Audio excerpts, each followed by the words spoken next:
స్తోత్రం స్తోత్రం స్తోత్రం స్తోత్రం స్తోత్రం. హల్లెలూయా. స్తోత్రం స్తోత్రం స్తోత్రం స్తోత్రం స్తోత్రం.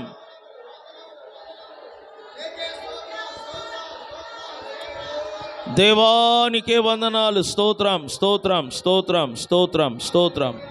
Praise the lord. అదేవిధంగా రేపు జరుగుతున్న ఆదివారం ఆరాధన కొరకు దేవుని బిడ్డలైన మనమందరము కలిసి స్వరమెత్తి ప్రార్థన చేద్దాం. అందరు కలిసి ప్రార్థన చేద్దాం. స్వరమెత్తి ప్రార్థన చేద్దాం. ప్రతి ఒక్కరు ప్రార్థన చేయండి. హల్లెలూయా. స్తోత్రములు.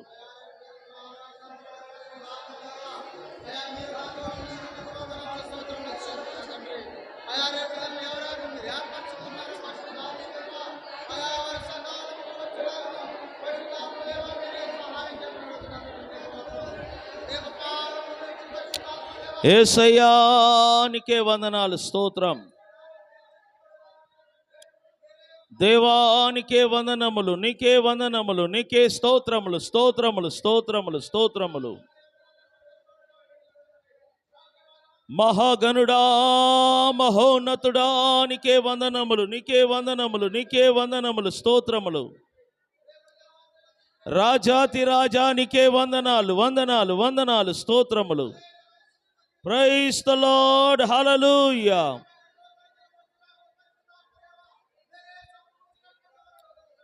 హల్లెలూయా. స్తోత్రం స్తోత్రం స్తోత్రం.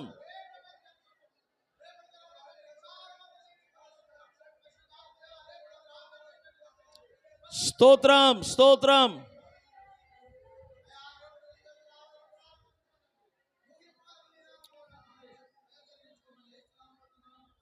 హల్లెలూయా.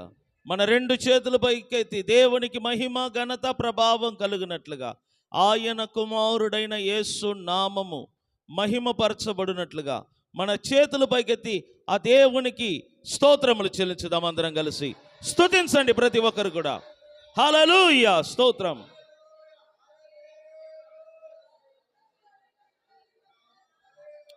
Praise the Lord. హల్లెలూయా. ప్రార్థన. పరిశుద్ధుడానికి వందనాలు. స్తోత్రం తండ్రి.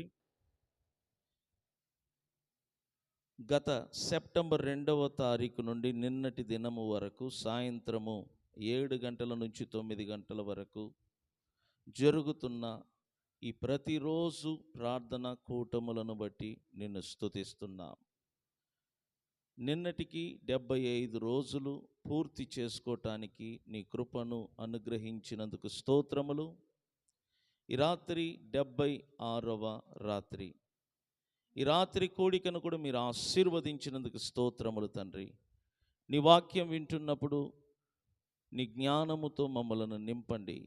ప్రతి హృదయములను తెరవండి. తద్వారా నీ కుమారుడైన క్రీస్తుని గూర్చిన జ్ఞానములోను విశ్వాసములోను ఎదుగుటకు సహాయం చేయండి.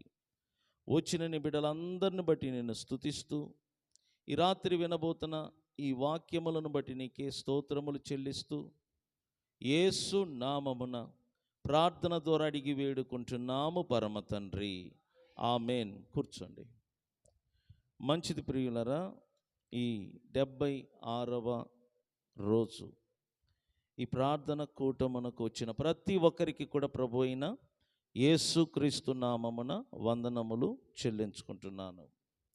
ఈ రాత్రి చూడండి, నిన్నటి దినం మనం విన్నాం, ప్రభు ఒక్కడే. అపోస్తులుడైన పౌలు తన పత్రికలో తెలియచేశాడు. మరొకసారి అది చదువుకుందాం. 1 కొరింథీయులకు రాసిన పత్రిక అధ్యాయము 8 5వ వాక్యము నుంచి నేను చదువుతాను. చూడండి. దేవతలు అనబడిన వారును ప్రభువులు అనబడిన వారును అనేకులున్నారు. ఆకాశమందైనను భూమి మీదైనను దేవతలు అనబడినవి ఉన్నను మనకు ఒక్కడే దేవుడున్నాడు. ఆయన తండ్రి. ఆయన నుండి సమస్తమును కలిగెను. ఆయన నిమిత్తము మనము ఉన్నాము, మరియు మనకు ప్రభువు ఒక్కడే, ఆయనే యేసు క్రీస్తు. ఆయన ద్వారా సమస్తము కలిగెను. చెప్పండి, ఆయన ద్వారా సమస్తము కలిగెను. ఇంకొకసారి చెప్పండి, ఆయన ద్వారా సమస్తము కలిగెను. ఇక్కడ చూడు, మనము, ఈ మాటను అందరూ ఉచ్చరించి చెప్దాం. మనము ఆయన ద్వారా కలిగిన వారము. స్తోత్రం చెప్దామా? మనము ఎవరి ద్వారా కలిగిన వారము? యేసు క్రీస్తు ద్వారా మనమందరము కలిగిన వారము. నిన్నటి దినం నేను చెప్పాను, యేసు అనే పేరు ఈ భూమిలో పుట్టిన తర్వాత ఆయనకు ఆ పేరు పెట్టబడినది. ఆయన పుట్టటానికి ముందు వాక్యముగా పిలవబడుతున్నాడు.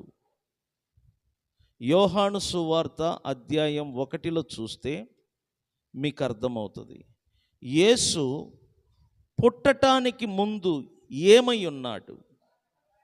వాక్యమై ఉన్నాడు. స్తోత్రం చెప్పండి. యోహాను సువార్త అధ్యాయం 1, ఆదియందు వాక్యము ఉండెను, వాక్యము దేవుని యొద్ద ఉండెను. ఇక్కడ చూడండి, వాక్యము ఏమై ఉండెను? సో యేసు పుట్టటానికి ముందు దేవుడై ఉండెను. యేసు పుట్టటానికి ముందు దేవుడై ఉండెను. యేసు పుట్టటానికి ముందు దేవుడై ఉండెను. అప్పుడు ఆయన పేరు వాక్యము. అప్పుడు ఆయన పేరు ఏంటంటే చెప్పండి, వాక్యము. మరలా చూడండి,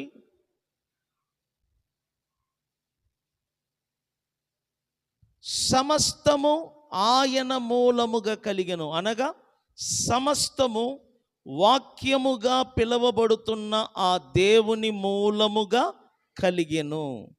గుర్తుపెట్టుకోండి, యేసు ఎవరు అనగా, యేసు ఈ లోకములో పుట్టటానికి ముందు దేవుడుగా పిలువబడుతున్నాడు. అప్పుడు ఆయన పేరు వాక్యము. కలిగినది ఏదైనను వాక్యమనే దేవుడు లేకుండా కలగలేదు. ఆ వాక్యము 14వ వాక్యములో చూడండి, ఆ వాక్యము శరీరధారి అయి, చూడండి ఆ వాక్యం ఏమైనదంట, చూడండి ఆ వాక్యం ఏమైనదంట, చెప్పండి అందరి మాట, ఆ వాక్యము ఏమైనది? శరీరధారి అయి. దేవుడుగా పిలువబడుతున్న ఆ వాక్యము, చూసారా, దేవుడుగా పిలువబడుతున్న ఆ వాక్యము శరీరధారిగా ఈ లోకములో అవతరించాడు.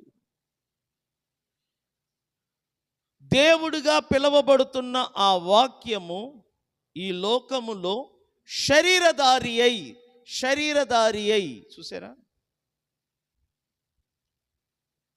ఒక శరీరాన్ని ధరించిన వాడుగా ఈ లోకములో వచ్చాడు.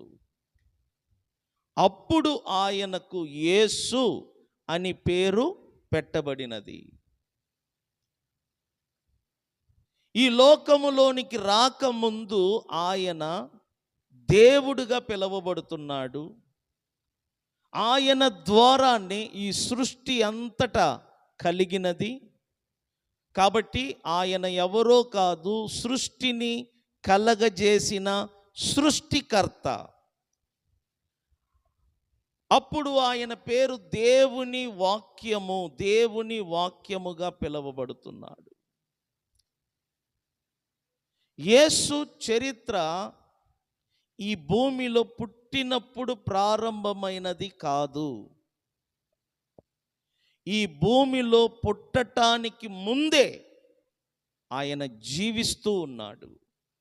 అందుకే బైబిల్ అంటుంది, ఆదియందు వాక్యం ఉండెను. అంటే ఆదియందు వాక్యముగా పిలువబడుతున్న దేవుడు ఉన్నాడు.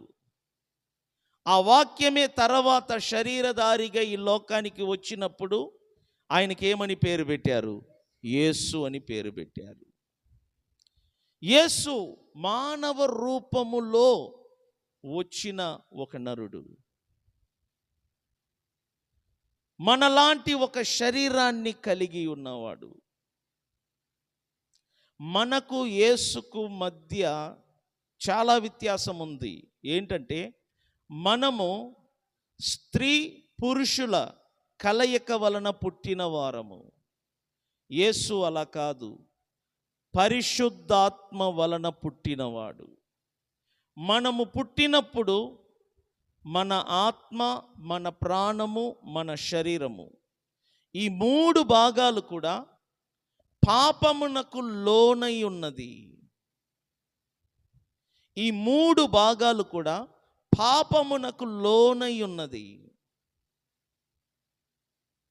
కానీ యేసు యొక్క శరీరము కానీ, ప్రాణము కానీ, ఆత్మ కానీ పాపమునకు లోనైనది మాత్రము కాదు. ఎందుకంటే పాపము లేనివాడుగా జన్మించాడు.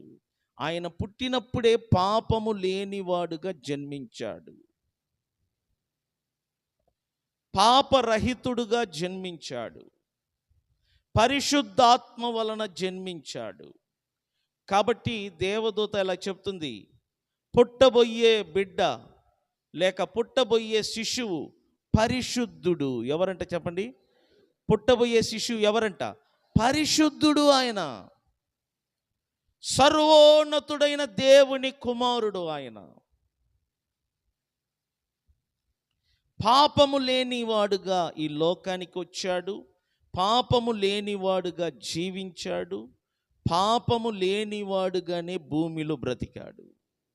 అందుకే యేసు ఒక మాట అన్నాడు, నాలో పాపము ఉన్నదని మీలో ఎవరైనా ఎత్తి చూపించగలరా అని ఆ రోజుల్లో యేసును విమర్శిస్తున్న యూదులను ఈయన అడిగాడు ప్రశ్న. ఒక్క మనిషి కూడా ముందుకొచ్చి నీలో ఈ పాపం ఉన్నది అని ఎవ్వరు కూడా ముందుకు రాలేకపోయారు. కారణం ఏంటంటే, ఈ భూమిలో పాపము లేనివాడుగా జీవించిన వారిలో ఒక యేసు తప్ప ఈ సృష్టిలో ఎవరు లేరు. ఆయన మాటల్లో కానీ, ఆయన చూపులో కానీ, ఆయన ఆలోచనలు, ఆయన ఊహలు, ఆయన తలంపులో కానీ ఎక్కడ కూడా రవ్వంత పాపము కనబడదు. పాపరహితుడు, పరిశుద్ధుడు. ఆయన పరిశుద్ధుడు. పరిశుద్ధుడు భూమిలో పరిశుద్ధుడుగా పుట్టాడు. పరిశుద్ధుడుగా జీవించాడు. పరిశుద్ధుడుగా ఈ భూమి మీద 33.5 సంవత్సరం బ్రతికాడు ఆయన. ఒక యేసులోనే మానవత్వము, దైవత్వము మరుగై ఉన్నది. ఆయనలో మానవత్వము మరుగై ఉన్నది.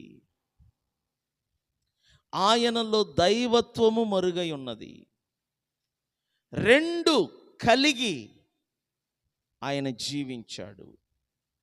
మానవత్వాన్ని కలిగి, దైవత్వాన్ని కలిగి ఆయన జీవించాడు ఈ భూమి మీద. కానీ ఎక్కువగా ఆయన మానవుడుగానే జీవించాడు. మనలాగా శోధించబడ్డాడు, కానీ పాపము చేయలేదు. మనకొచ్చినట్లుగా శ్రమలు, బాధలు, కష్టాలు, వేదనలు అన్నీ ఆయన అనుభవించాడు. మనలాగా ఆయన కూడా శోధించబడ్డాడు, పాపము మాత్రం చేయలేదు. యేసు జీవితాన్ని పరీక్షిస్తే ఎప్పుడైనా ఎవరి దగ్గరికైనా వెళ్ళి నాకు సహాయము చెయ్యమని ఎవరిని అడగలేదు. ఎదుటివారు దగ్గర నిలబడి కన్నీరు కార్చలేదు, దుఃఖాన్ని కనపరచలేదు. నేను ఈ కష్టములో ఉన్నాను, నేను ఈ బాధలో ఉన్నాను, ఈ వేదనలో ఉన్నానని ఎవ్వరికీ ఆయన చెప్పలేదు.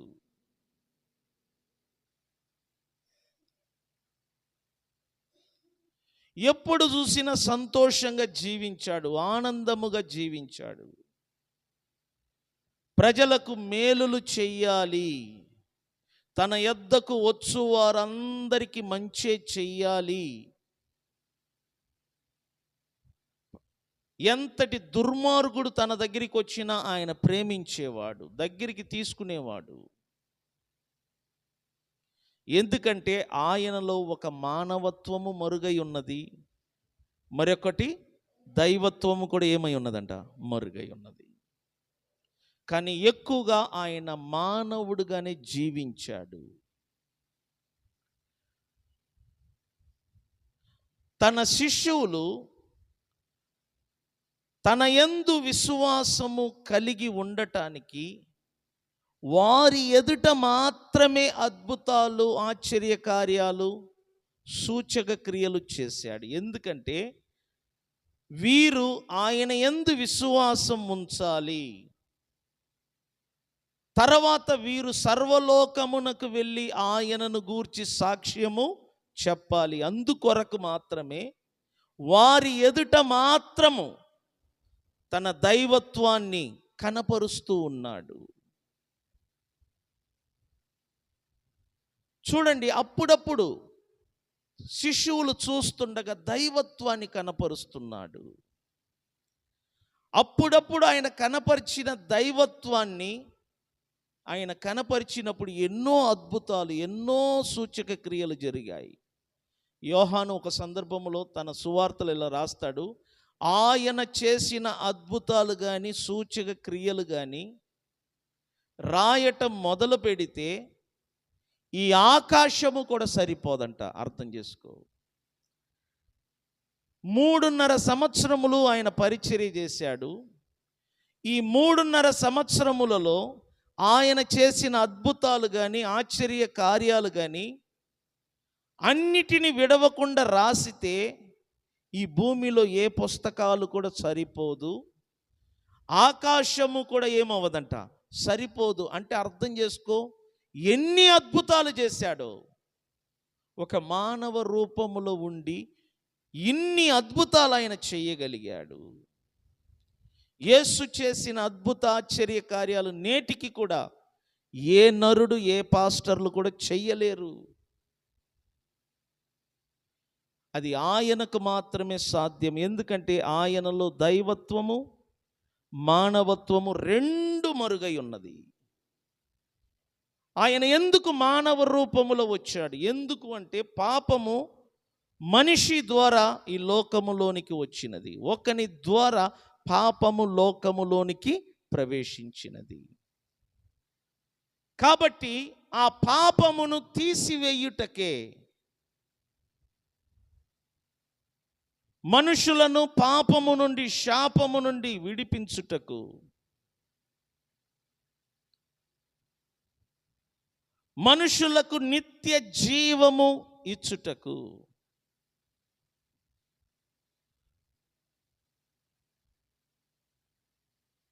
మానవ రూపములో జీవిస్తున్న ఈ మానవత్వము కలిగిన మానవ జాతిని దేవుళ్ళుగా చేయుటకు ఆయన ఈ లోకానికి మానవ రూపములో వచ్చాడు. సిలువ మీద లోక పాపములను తన మీద మోసుకొని నా పాపములను యేసు సిలువ మీద మోసాడు. నిన్నటి దినం నేను చెప్పినాను, ఎంతటి పాపమునైనా యేసు క్షమించగలడు. ప్రభు ఒక సందర్భంలో చెప్పాడు, పాపమును క్షమించుటకు మనుష్య కుమారునికి ఈ భూమి మీద ఏమున్నది? అధికారం ఉన్నది. ఆయన మానవ రూపములో ఒక మానవుడిగా జీవిస్తున్నప్పుడు ఆయనను మనుష్య కుమారుడుగా పిలుస్తూ ఉంటారు. మనుష్య కుమారుడు. చనిపోయి 3వ రోజు తిరిగి లేచిన తర్వాత దేవుని కుమారుడుగాను క్రీస్తుగాను అందరికి ప్రభువుగాను అధిపతులందరికీ పై అధిపతిగాను మృతులకును సజీవులకును తీర్పు తీర్చటానికి న్యాయాధిపతిగాను దేవుడు ఆయనను అభిషేకించాడు. ఎప్పుడు? చనిపోయి తిరిగి లేచిన తర్వాత. ఆయన చనిపోవటానికి ముందు ఒక మానవుడుగా జీవించాడు. ఆయనలో దైవత్వము మరుగై ఉన్నది. తన శిష్యులు ఆయన యందు విశ్వాసము ఉంచునట్లుగా వారి ఎదుట మాత్రమే దైవత్వాన్ని కనపరుచుకున్నాడు, లోకమంతటికి కాదు. తన శిష్యుల ఎదుట మాత్రము తన దైవత్వాన్ని ఏం చేసుకున్నాడంట? బయలుపరుచుకున్నాడు.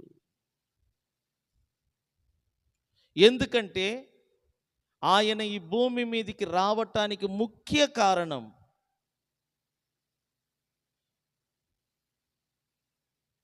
అదృశ్యుడైన దేవునిని ఈ లోక మానవులకు కనపరుచుటకే ఆయన వచ్చాడు. ఒకటి, సత్యమును గూర్చి సాక్ష్యమిచ్చుటకు ఆయన ఈ లోకములో జన్మించాడు. లోక మానవుల పాపములను మోసుకొని ఆ పాపమునకు తానే తన శరీరమందు శిక్ష అనుభవించి తాను చిందిస్తున్న ఆ రక్తము ద్వారా ప్రాయశ్చిత్తము కలగజేసి మనుషులను రక్తముతో కొని యాజకులుగాను దేవుని యొక్క రాజ్యముగాను చేసి వారి ద్వారా దేవుని రాజ్యమును ఈ భూమి మీద విస్తరింప చేయుటకును మానవులకు నిత్య జీవమును ఇచ్చుటకును మానవులుగా పుట్టిన మనలను దేవుళ్ళుగా తయారు చేయుటకును ఆ యేసు ఒక మానవ రూపములో ఈ భూమిలో జీవించాడు. కానీ యేసు మానవ రూపములో జీవించాడు, కానీ ఏ మానవుడు చెయ్యలేని అద్భుతాలు యేసు భూమి మీద ఉన్నప్పుడు చేశాడు. నిన్నటి దినం చెప్పాను, ఏ మానవుడు కూడా గాలితో మాట్లాడలేదు, ఏ నరుడు కూడా చెట్టుతో మాట్లాడలేడు. ఆయన గాలితో మాట్లాడాడు, చెట్టుతో మాట్లాడాడు, తుఫానుతో మాట్లాడాడు, సముద్రముతో మాట్లాడాడు, దయ్యములతో మాట్లాడాడు, రోగులతో మాట్లాడాడు. ఈ సృష్టిలో ఉన్న ప్రతి ఒక్కదానితో యేసు మాట్లాడాడు. ఆయన మాట్లాడుతుంటే సృష్టి ఆయన మాటకు లోబడేది. ఆయనకు వ్యతిరేకముగా సృష్టిలో ఏది జరగదు. నేను చెప్తున్నాను, నా పాపముల కొరకు ఆయన మరణించాడు, శిక్ష అనుభవించాడు. మనకు పాప క్షమాపణ, విడుదల, రక్షణ, విమోచన, మరు జన్మము, ఇవన్నీ యేసుక్రీస్తు మనకు అనుగ్రహించాడు. మన కొరకు చనిపోయాడు, సమాధి చేయబడ్డాడు, 3వ రోజు తిరిగి లేచాడు. బైబిల్ అంటుంది 3వ రోజు ఆయన తిరిగి లేచినప్పుడు దేవాతి దేవుడు ఆయనను క్రీస్తుగాను ప్రభువుగాను అభిషేకించాడంట. అంటే లోకములో నివసిస్తున్న మానవులందరికీ యేసును క్రీస్తుగాను యేసును ప్రభువుగాను అభిషేకించాడు. కాబట్టి యేసు అందరికీ ఏమై ఉన్నాడు? ప్రభు అయి ఉన్నాడు. ప్రభు అంటే ప్రిన్స్ అన్నమాట, లార్డ్ అంటారు, ప్రభు అన్నమాట, ఏలుబడి చేయువాడు. నిన్ను, నీ కుటుంబాన్ని, నీ పిల్లలను, సర్వమును ఏలుబడి చేయువాడు ఆయన మాత్రమే. నిన్ను నువ్వు సమర్పించుకోవాలి, నీ కుటుంబాన్ని ఆయనకు సమర్పణ చేసుకోవాలి. నీ పని, నీ ఉద్యోగము, నీ సంపాదన, నీ రాబడి, నీకు కలిగి ఉన్న సమస్తమును నీ ప్రభువైన యేసు క్రీస్తుకు సమర్పించినప్పుడు అప్పుడు నీ వలన ప్రభు నామము మహిమపరచబడుతుంది. ప్రభు అంటే అదే అర్థం.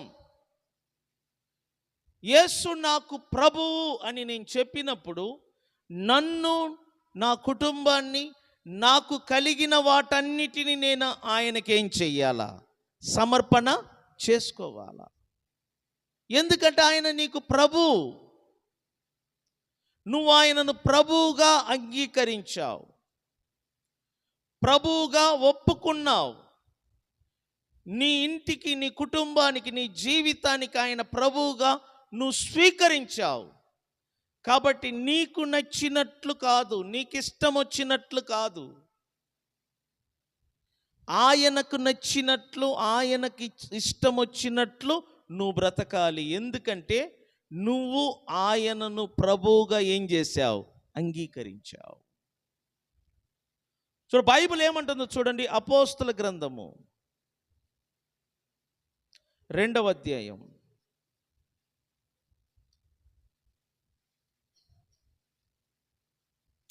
అధ్యాయము 2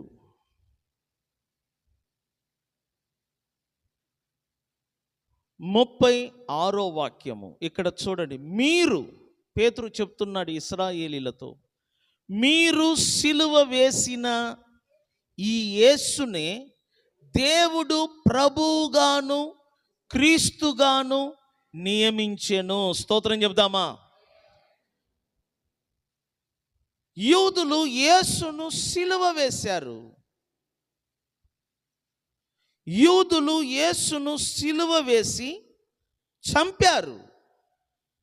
కానీ దేవుడు ఆ యేసును మరణములో నుండి లేపి ఆయనను ప్రభువుగాను క్రీస్తుగాను నియమించాడు అంటే అపాయింట్ చేశాడు.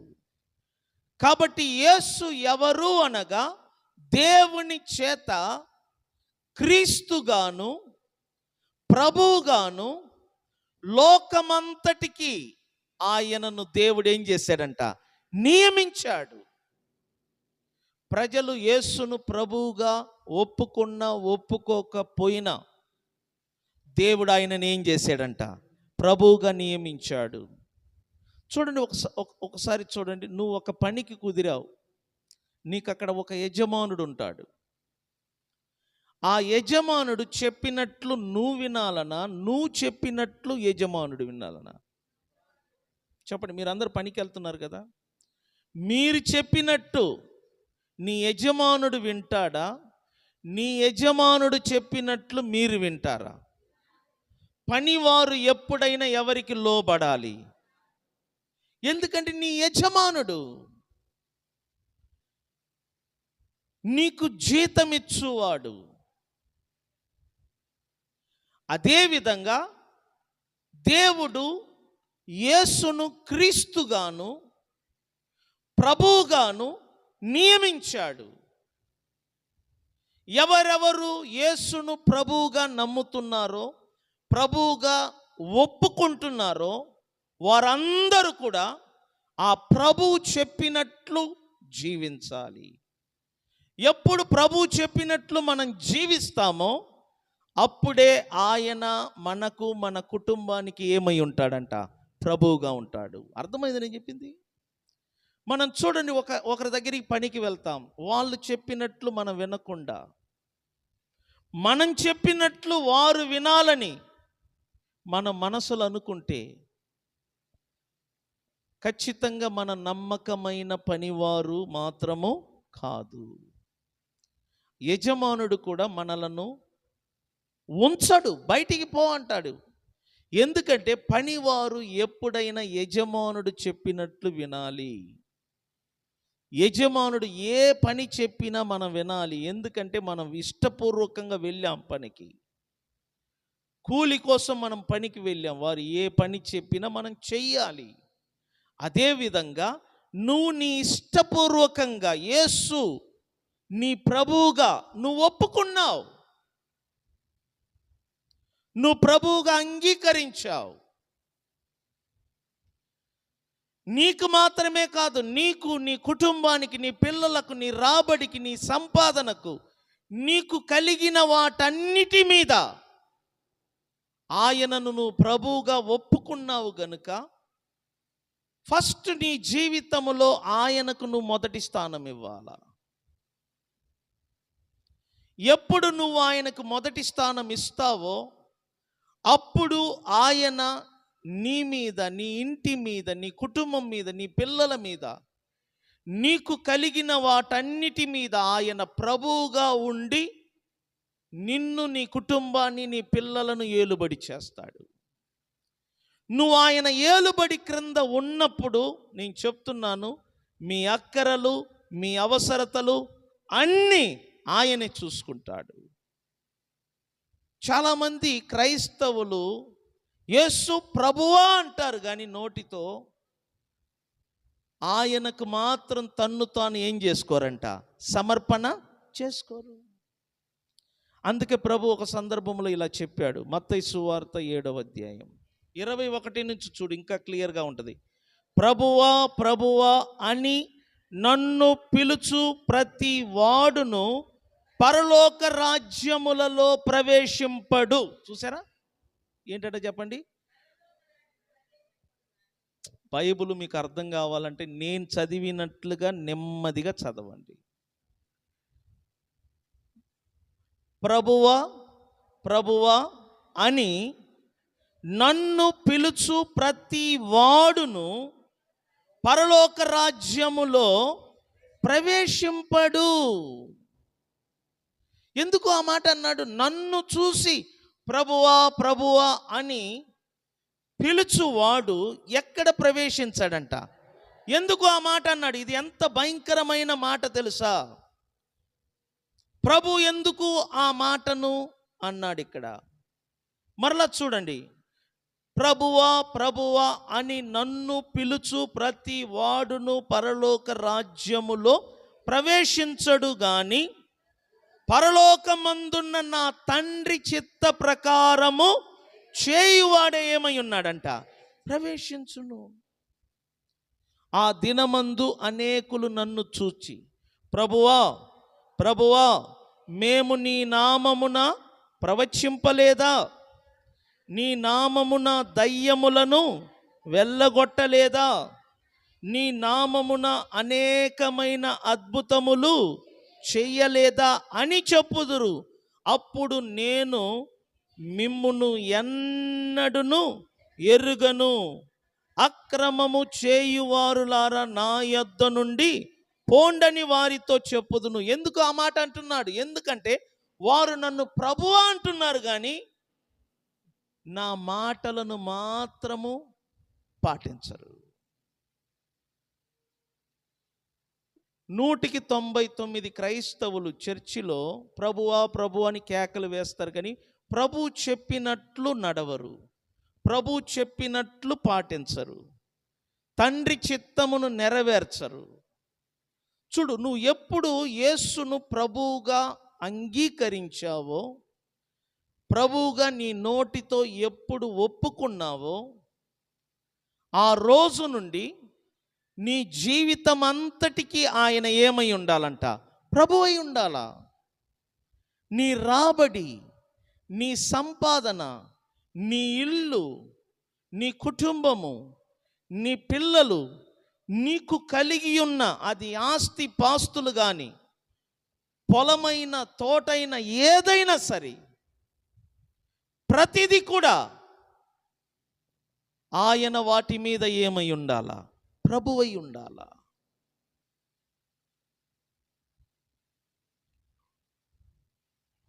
నువ్వు పూర్తిగా సమర్పణ చేసుకోవాలి. నిన్ను నువ్వు పూర్తిగా సమర్పించుకోవాలి.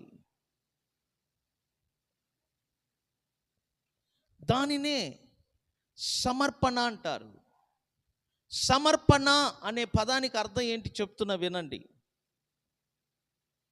రేపు ఆదివారం నాకు సడన్గా ఒక పని వస్తుంది. ఆ పని వలన నాకు ₹1,00,00,000 లాభము వెళ్ళితే, రేపు నాకు ఒక పని వస్తుంది, ఆ పని వలన నాకు ₹1,00,00,000 లాభము కలుగుతుంది. కానీ నేను యేసును ప్రభువుగా అంగీకరించాను నా జీవితములోనికి. ఇప్పుడు ప్రభు కోసము ₹1,00,00,000 వదిలిపెట్టటమా, లేక ₹1,00,00,000 బట్టి ఒక్క ఆదివారము ప్రభువును విడిచిపెట్టటమా? ఇది ఎవరి మీద ఆధారపడుతుంది? నా మీద.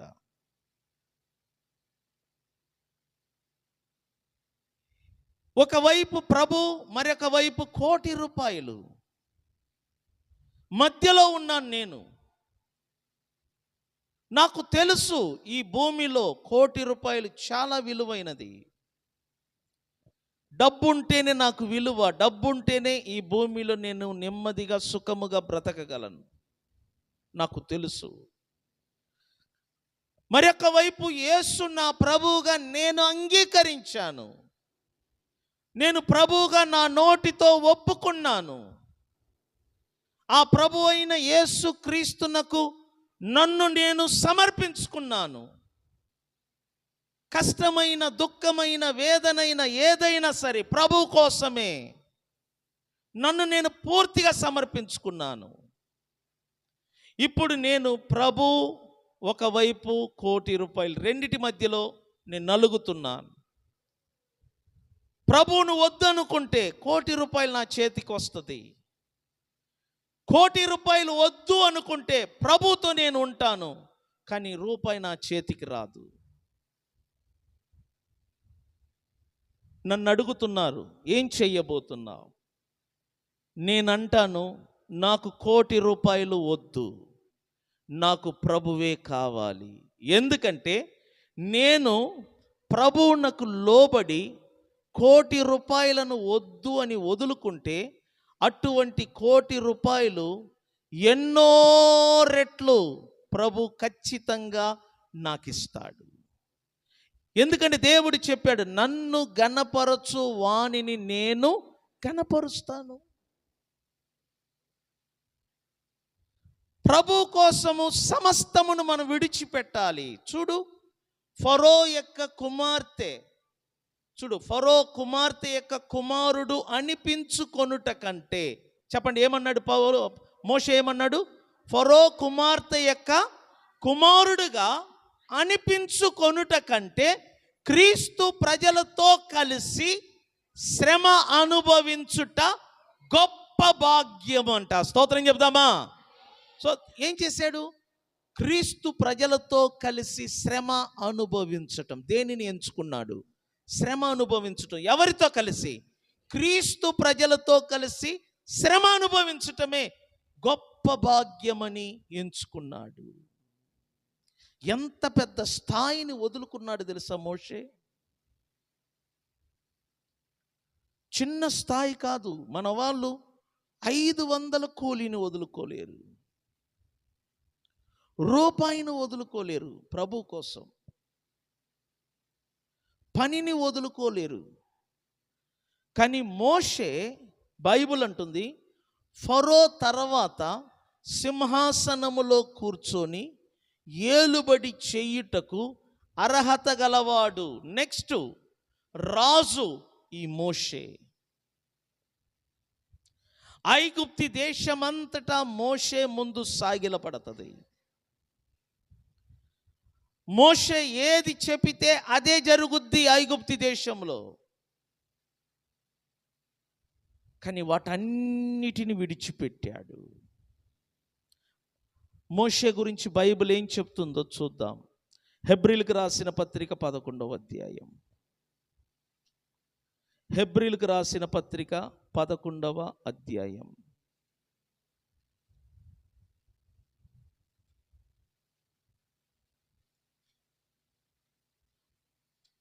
11 నేను చదువుతాను, చూడండి, అర్థమయ్యేటట్టుగా నేను చదువుతాను.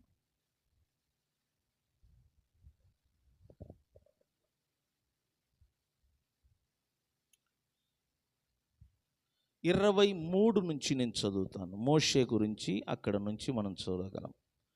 మోషే పుట్టినప్పుడు అతని తల్లిదండ్రులు ఆ శిశువు సుందరుడై ఉండుట చూచి విశ్వాసమును బట్టి రాజు ఆజ్ఞకు భయపడక 3 మాసములు అనగా 3 నెలలు అతనిని దాచిపెట్టిరి. దేనిని బట్టి? విశ్వాసమును బట్టి. 24 మోషే పెద్దవాడైనప్పుడు విశ్వాసమును బట్టి ఐగుప్తి ధనము కంటే, చూడండి, దేనికంటే? ఐగుప్తి ధనము కంటే క్రీస్తు విషయమైన నింద గొప్ప భాగ్యమని ఎంచుకొని అల్పకాలము పాపభోగము, చెప్పండి, ఏ కాలం అంట? అల్పకాలము పాపభోగము అనుభవించుట కంటే దేవుని ప్రజలతో శ్రమ అనుభవించుట మేలని యోచించి ఫరో కుమార్తె యొక్క కుమారుడు అనిపించుకొనుటకు ఒప్పుకొనలేదు. ఏలయనగా అతడు ప్రతిఫలముగా కలగబోవు బహుమానమందు దృష్టి ఉంచెను. విశ్వాసమును బట్టి అతడు అదృశ్యుడైన వానిని చూచుచున్నట్టు స్థిరబుద్ధి గలవాడై రాజాగ్రహమునకు భయపడక ఐగుప్తును విడిచిపోయెను. స్తోత్రం చెబుదామా? దేన్ని విడిచిపెట్టిపోయాడు? దేన్ని విడిచిపెట్టి? ఐగుప్తిని విడిచిపెట్టాడు, సింహాసనమును విడిచిపెట్టాడు, ఐగుప్తి ధనమును విడిచిపెట్టాడు, పాప భోగములు. అతడు ఏది చెప్పినా అనుభవించగలడు, ఏదైనా అనుభవించగలడు. పాప భోగములను విడిచిపెట్టాడు, ప్రతిదీ విడిచిపెట్టాడు. ఎవరి కోసము? అదృశ్యుడైన దేవుని కోసం. ఎవరి కోసం అంట? బైబిల్ అంటది క్రీస్తు ప్రజలతో క్రీస్తు విషయమైన నింద. చూసారా? క్రీస్తు కొరకు సమస్తమును మోషే విడిచిపెట్టాడు. ఖచ్చితంగా ఈ లోక మనుషులు మోషేను పిచ్చి వాళ్ళు అంటారు. ఇప్పుడు చూడండి, ఒక చిన్న ఉదాహరణ చెప్తున్నాను. ₹1 వస్తుందంటే ప్రజలందరూ కూడా బిజీగా ఉంటారు. ఎందుకంటే రూపాయికి మనుషులు విలువనిస్తారు. దేవుడి కంటే మనుషులు ఎక్కువగా దేనికి విలువనిస్తున్నారు? రూపాయికి. దేవుణ్ణి వదులుకుంటారే కానీ రూపాయిని మాత్రం మనుషులు విడిచిపెట్టరు. కాబట్టి ఇటువంటి వారి దృష్టికి మోషే ఒక పిచ్చివాడు. సింహాసనమును విడిచిపెట్టాడు, ఐగుప్తి ధనమును విడిచిపెట్టాడు, పాప భోగములను విడిచిపెట్టాడు. వాటిని విడిచిపెట్టాడు. ఒక విధంగా చెప్పాలంటే ఐగుప్తిని ఏం చేశాడంట? విడిచిపెట్టాడు. ఐగుప్తి విడిచిపెట్టడం అంటే చిన్న విషయం కాదు. ఎందుకంటే ఆ రోజుల్లో ఈ భూమి మీద అగ్రరాజ్యము ఎవరిది అంటే ఐగుప్తీయులు, ఫరో. అటువంటి ఐగుప్తిని విడిచిపెట్టి వెళ్ళిపోయాడు ఒక అదృశ్యుడైన దేవుని కోసం, క్రీస్తు కోసం, భవిష్యత్తులో తాను పొందబోవు ప్రతిఫలము కోసం. వీటన్నిటిని విడిచిపెట్టాడు. దానినే ఏమంటారంటే సమర్పణ అంటారు. అవకాశం ఉంది అనుభవించటానికి, తినటానికి, ఏలుబడి చేయటానికి, కేవలము క్రీస్తు విషయమై వాటన్నిటిని ఏం చేశాడంట? విడిచిపెట్టాడు. విడిచిపెట్టిన మోషేకు దేవుడు అన్యాయం చేశాడా? చూడండి, దేవుడు ఏం చేశాడు తెలిసిన? ఫరో ఇంటికి మోషేను దేవుడు ఫరో ఇంటికి మోషేను దేవుడిగా చేశాడంట. యెహోవా దేవుడు మోషేను ఎవరింటికి దేవుడిగా చేశాడు? ఫరో ఇంటికి దేవుడయ్యాడు. ఫరో మోషేను చూస్తుంటేనే భయపడిపోతున్నాడు. అతని యొక్క అద్భుతాలు, ఆశ్చర్య కార్యాలు, ఆయన చేస్తున్న సూచక క్రియలను ఫరో చూస్తుంటే భయపడిపోతున్నాడు. ఐగుప్తి దేశంలో ఉన్న ప్రజలందరూ కూడా మోషేను బట్టి భయపడ్డారు. చూడండి, బైబిల్ అంటుంది క్రీస్తు కాలం యేసు ప్రభు వచ్చినప్పుడు రూపాంతరపు కొండ మీద మోషే, ఏలియా వీరిద్దరు ప్రత్యక్షమయ్యారు. దాని అర్థం ఏంటి? మోషే యేసు వచ్చినప్పుడు కూడా జీవిస్తున్నాడంట. స్తోత్రం చెప్దామా? చూడండి, నేను చెప్తున్నాను, దేవుని కొరకు సమస్తమును విడిచిపెట్టటం, దానినే సమర్పణ అంటారు. అనుభవించుటకు అవకాశం ఉంది, అయినా ఎవరి కోసం విడిచిపెట్టాలా? దేవుని కోసం. యేసు అదే చెప్తున్నా, మీరు నన్ను ప్రభు ప్రభు అని పిలుస్తున్నారు, కానీ మీరు పరలోక రాజ్యములో ప్రవేశించరు. ఎందుకు అంటే నా తండ్రి చిత్తమును మీరు నెరవేర్చటం లేదు. మీరు నన్ను ప్రభువా ప్రభువా అని పిలుస్తున్నారు, కానీ నేను చెప్పే ఏ మాటలను కూడా మీరు పాటించటం లేదు. ఏది ప్రాముఖ్యము తెలుసా? ప్రభువా అని పిలవటం కాదు, ప్రభువుగా అంగీకరించిన ఆ యేసు చెప్పిన మాటలను మనం ఏం చెయ్యాలా? పాటించాలా. ఆయన చెప్పినట్లు మనం పాటించాలా. ఆయన చెప్పినట్లు మనం పాటిస్తే మనకు మేలులు జరుగుతాయి. పేతురు అన్నాడు, రాత్రి అంతా ప్రయాసపడ్డాం, ఒక్క చేప పడలేదు, కానీ నీ మాట చొప్పున, ఏమన్నాడు చెప్పండి? నీ మాట ప్రకారముగా నేను వల వేస్తున్నాను. అలాగనే పన్ను కట్టలేని పరిస్థితిలో ఉన్న పేతురు యేసు చెప్పిన మాటను విని సముద్రములోనికి వెళ్ళి వల వేశాడు. చేపలు పడ్డాయి.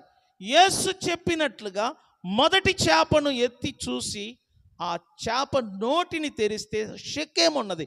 ఎందుకంటే ఆయన చెప్పినట్లు నువ్వు నేను చేస్తే మరుగైన ధనము మన కంటికి కనబడుద్ది. అర్థమైంది నేను చెప్పింది?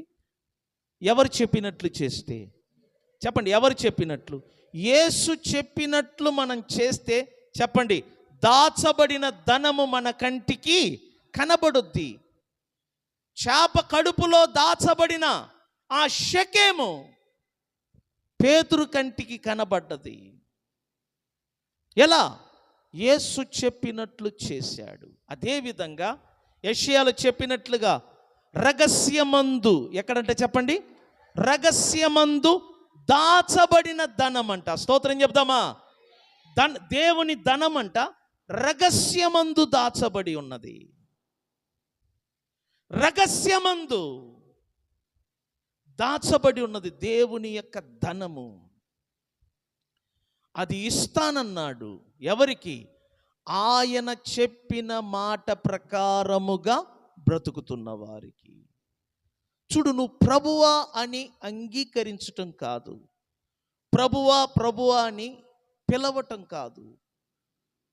నువ్వు ఎప్పుడు యేసును ప్రభువుగా అంగీకరించావో ఆ రోజు నుండి నీ జీవితం అంతటికి ఆయన ఏమై ఉండాలా? ప్రభువై ఉండాలా. మనం అనుకుంటాం ఒక ఆదివారం ఒక గంట సేపు మాత్రం, అట్లా కాదు. నీ జీవితంలో యేసు ఒక ఆదివారం రోజు గంట సేపు మాత్రమే ప్రభువుగా ఉండటానికి రాలేదు. నిత్యత్వం వరకు, యుగ యుగాలు ఆయన నీకు ఏమై ఉండాలని కోరుతున్నాడు? ప్రభువై ఉండాలని. యేసు నీకు ప్రభు అయితే నువ్వు పూర్తిగా సమర్పణ చేసుకో. ఆయన మాటలకు లోబడు, ఆయన బోధనలకు లోబడు, ఆయన ఆజ్ఞలకు లోబడు. అదే ఇంపార్టెంట్. నన్ను ప్రేమించువాడు నా ఆజ్ఞలను పాటించును. యేసు ఏమన్నాడు చెప్పండి? నన్ను ప్రేమించువారు నా ఆజ్ఞలను గైకొనును.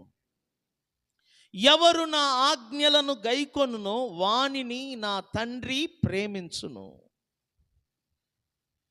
ఎవరు నా ఆజ్ఞలను గైకొనునో వానిని నా తండ్రి ప్రేమించును. మేము అనగా ప్రభు అయిన యేసు, తండ్రి అయిన దేవుడు. ప్రభు అంటున్నాడు మేము అంటే బహువచనం. తండ్రి అయిన దేవుడు, ప్రభు అయిన యేసు, వీరిద్దరు కూడా యేసు ఆజ్ఞలను ఎవరు పాటిస్తారో వారిలోనికి వచ్చి ఈ దేవుడు ఏం చేస్తాడంట? నివాసము చేస్తాడు. తండ్రి అయిన దేవుడు, కుమారుడైన దేవుడు, త్రియేక దేవుడు పరిశుద్ధాత్మ ద్వారా వచ్చి వారిలో నివాసం చేస్తారు. అర్థం చేసుకో. ఇంకా నీలో సమర్పించుకోవలసినది ఎన్నో ఉన్నది. యేసు కొరకు మనం దేనినైనా వదులుకోవటానికి రెడీగా ఉండాలా. అది నిజమైన క్రైస్తవ జీవితం. యేసు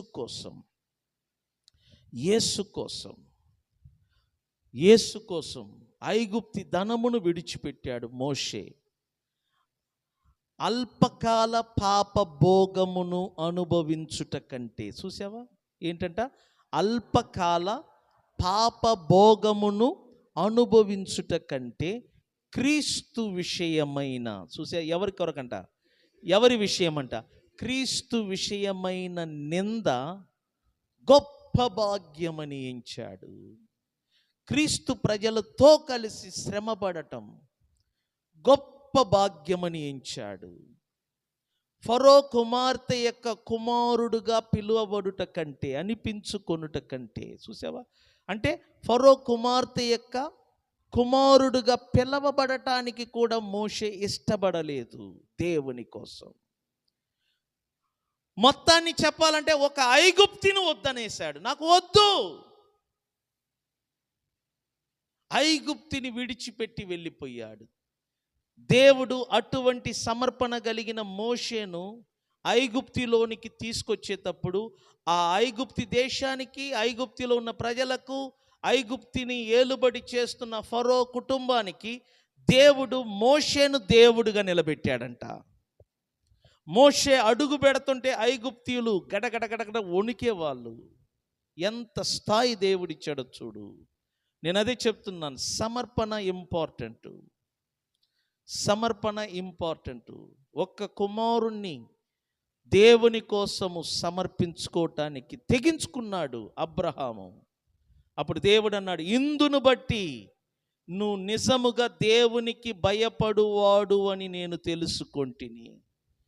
నీవు నా మాట విని నీ కుమారుణ్ణి బలి ఇవ్వుటకు కూడా నువ్వు వెనకాడలేదు గనుక నీ యందు భూ నివాసులు ఆశీర్వదింపబడుదురు, నీ సంతానము వలన భూజనులందరూ ఏమవుతారంట? ఆశీర్వదించబడుదురు.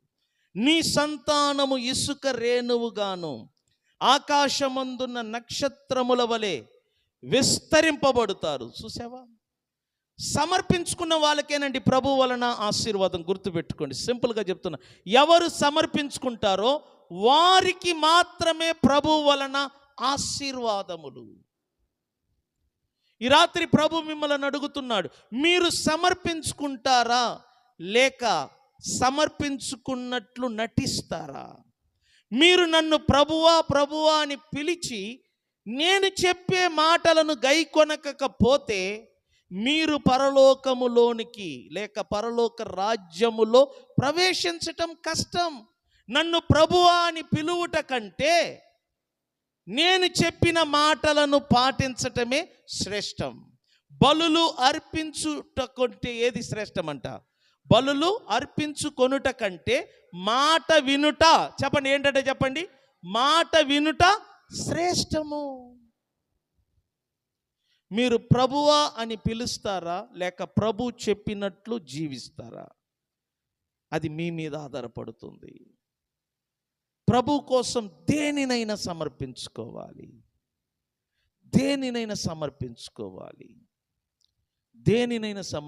సమర్పణ కలిగిన వారిని దేవుడు విడిచిపెట్టడు. వారి పక్షంగా దేవుడు ఉంటాడు, వారి పక్షంగా దేవుడు పోరాడుతాడు. ఈ రాత్రి దేవుడు మీతో సూటిగా మాట్లాడుతూ, నన్ను ప్రభువా అని పిలిచి మౌనంగా ఉంటారా, లేక నేను చెప్పినట్లుగా మీరు జీవిస్తారా? ఎప్పుడు యేసు చెప్పినట్లు మనం జీవిస్తామో అప్పుడే మన జీవితములో ఆశీర్వాదం, దీవెనలు ఇవన్నీ కలుగుతాయి. ఒక్క మాట చెప్పాడు, నీ పనివాడు బ్రతికాడు. అప్పుడు ఆ ప్రధాని ఏమన్నాడు? నీ మాట చొప్పున నేను వెళుతున్నాను. ఏమన్నాడు చెప్పండి? నీ మాటను బట్టి నమ్మి వెళుతున్నాను అన్నాడు. మధ్యలో ఒకడు వచ్చాడు, నీ పనివాడు బ్రతికాడు. ఎన్ని గంటలకు అన్నాడు? 1 గంటకు. అక్కడ 1 గంటకు వాడు బ్రతికినప్పుడు, ఇక్కడ ప్రభు 1 గంటకు చెప్తున్నాడు, నీ పనివాడు ఏమై ఉన్నాడు. ఇక్కడ ఆయన బ్రతికాడు అని ఎప్పుడు పలికాడో అక్కడ వాడేమయ్యాడంట? బ్రతికాడు. చూసే, ఒక్క మాట మన జీవితాలను ఏం చేస్తుందంట? మార్చివేస్తుంది. లేచి నిలబడదాం. దేవుని బిడ్డలారా, అర్థం చేసుకో, ప్రభువా ప్రభువా అని పిలవటం కాదు, ప్రభు చెప్పినట్లు జీవించటం ఇంపార్టెంట్. మనమందరము ప్రభు ప్రభు అని పిలవటం అలవాటు పడ్డాం, కానీ ప్రభు కోసం దేనినైనా వదులుకోవాలి, ప్రభు కోసం దేనినైనా సమర్పించుకోవాలి. ప్రభు కోసము నువ్వు జీవించి చూడు, ప్రభు కోసము నువ్వు బ్రతికి చూడు, ప్రభు కోసము సమస్తమును విడిచిపెట్టి చూడు. నీ కుటుంబము, నీ పిల్లలు, నీ జీవితము ఎంత అద్భుతకరంగా ఆశీర్వదించబడుతుందో. ప్రభు వెతుకుతున్నాడు, ప్రభు వెతుకుతున్నాడు. సమర్పణ గలవారు ఎవరైనా ఉన్నారా? సమర్పణ గలవారు ఎవరైనా ఉన్నారా అని ప్రభు మీలో వెతుకుతున్నాడు. ఎవరు సమర్పించుకుంటారో, నేను చెప్తున్నాను, ప్రభు కోసం నువ్వు దేనినైనా వదులుకుంటే బైబిల్ అంటుంది 100 నువ్వు పొందుతావంట. ఎన్నంతలు చెప్పండి, చెప్పండి, ఎన్నంతలు? 100. ప్రభు కోసం నువ్వు దేనిని విడిచిపెడతావో వాటిని 100 నువ్వు పొందుతావంట, బైబిల్ అంటుంది. ఈ మాటలను అర్థం చేసుకొని ప్రభు కోసం సమర్పణ చేసుకోండి. నీ కుటుంబాన్ని, నీ బిడ్డలను, నీ రాబడిని, నీ పని, నీ శరీరమును, నీ పిల్లలను, నీ ఇంటిని, నీకు కలిగి ఉన్న సమస్తమును ప్రభు కోసం సమర్పణ చేసుకో. అప్పుడు ప్రభు నీ పక్షముండి పని చేస్తాడు. ఈ రాత్రి మాట్లాడిన ఈ మాటలను బట్టి స్వరమెత్తి మనమందరం కలిసి చేతులెత్తి ప్రార్థన చేద్దాం. అందరం కలిసి ప్రార్థన చేద్దాం. కొద్ది క్షణం ప్రార్థన చేద్దాం అందరం కలిసి.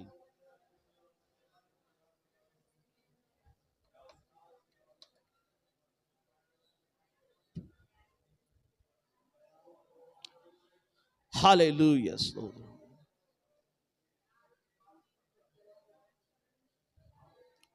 Praise the Lord. Hallelujah.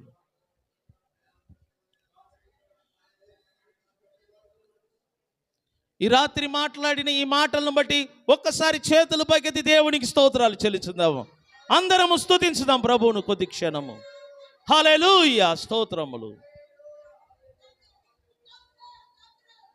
Hallelujah. స్తోత్రం.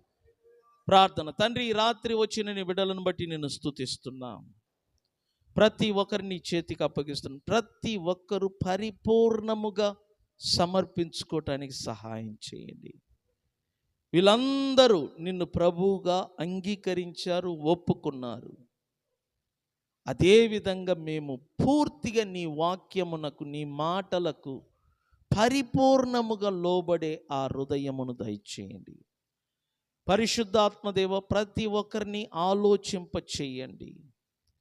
రేపు ఉదయమే నీ సన్నిధికి రావుటకు, నీ సన్నిధిలో గడుపుటకు సహాయం చేయి. ఎన్ని పనులున్నా, ఎన్ని లాభాన్ని కలిగించే పనులున్నా నీ కొరకు వాటిని పక్కన పెట్టి నీ సన్నిధిలో గడుపుటకు ఆ మనసును దయచేయండి. వచ్చిన బిడ్డలందరినీ చేతికి అప్పగిస్తున్నాను. ఆశీర్వదించండి. ఈ స్థలమును నీ సన్నిధి చేత, నీ ప్రసన్నతతో నీ వెలుగుతో నింపండి. ఈ స్థలములో అనేకులు బాగుపడాలి, అనేకులు ఆశీర్వదించబడాలి. ఆ విధంగా ఈ స్థలాన్ని మీరు దీవించమని, వినిన మాటల ద్వారా నీ బిడ్డలందరిలో ఒక నూతనమైన గ్రహింపును దయచేయమని యేసయ్య నామమున ప్రార్థన ద్వారా అడిగి వేడుకుంటున్నాము పరమ తండ్రి. ఆమేన్, ఆమేన్. మన తండ్రి అయిన దేవుని ప్రేమ, ప్రభు అయిన యేసుక్రీస్తు యొక్క కృప, పరిశుద్ధాత్మ అన్యోన్య సహవాసం కూడి వచ్చిన మనందరికీ తోడై ఉండి నడిపించును గాక. ఆమేన్. చేతులు పైకెత్తి స్తోత్రం చెప్దామా? చేతులు పైకెత్తి స్వరమెత్తి స్తోత్రం చెప్దామా? హల్లెలూయా, హల్లెలూయా, హల్లెలూయా. దేవుడు మిమ్మల్ని దీవించును గాక. God bless you all.